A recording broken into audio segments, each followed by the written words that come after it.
Today, as we mark 1 year of protests, we also remember those great martyrs and light candles for them as a token of gratitude to express.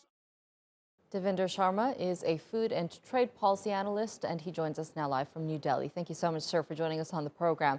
Now, the Farmers Union says protests are still going to continue. What are they asking for, and is the government going to give them what they want? Well, after a historic fight, which is quite remarkable, as you know already, that these were the longest and the biggest protest anywhere in the world by farmers, and they were able to force the government to take a step back as far as the rolling back of the market reforms in agriculture were concerned. Now the farmers are demanding that they be given an assured income for all the crops, and this is something which is being debated hotly in India.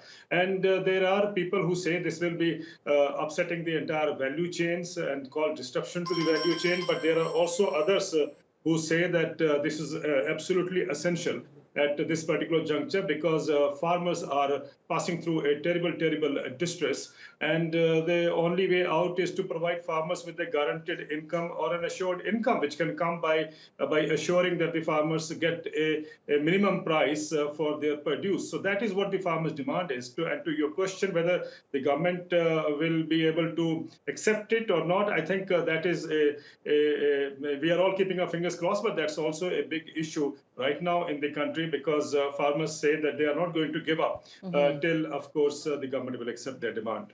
Right. Do you think Modi dropped the agriculture laws for his own political interests, given that elections are in the near future? Well, I think you are very right, because lots of people believe that Uttar Pradesh elections in one of the northwest provinces, is a dominating factor in who will actually be forming the government in India. They have a huge number of seats as a proportion of to the entire seats that the country has as far as the electioneering is concerned, and so the impression is that farmers would be able to sway the election results in the western part of Uttar Pradesh, and that is worrying the government, because whosoever wins in Uttar Pradesh is a big player or somebody who can really look forward to occupying the national stage. So the government is worried. The political party is the ruling party is worried. As far as Punjab is concerned, the other state where the elections are due, it doesn't matter much, because it's already a state ruled by opposition, and the ruling party has very small stake in this particular state.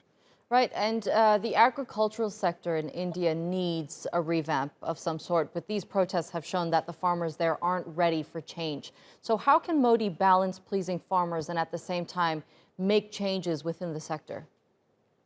I think it has become fashionable to talk about markets as change, and that is what the farmers are protesting and are trying to make the country aware of, because these market reforms have failed to increase farm income anywhere in the world.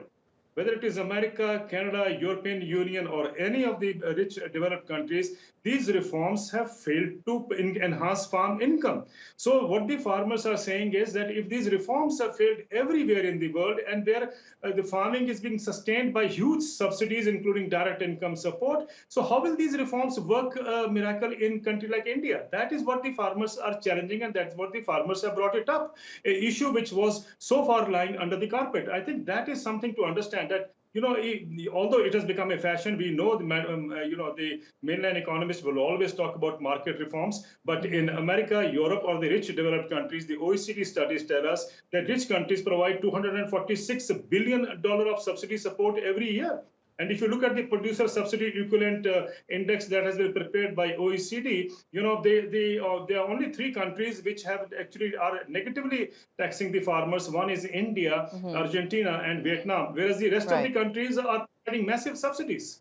All right, Devinder Sharma, food and trade policy analyst, thank you so much for joining us here on the NewsHour. Thank you for that.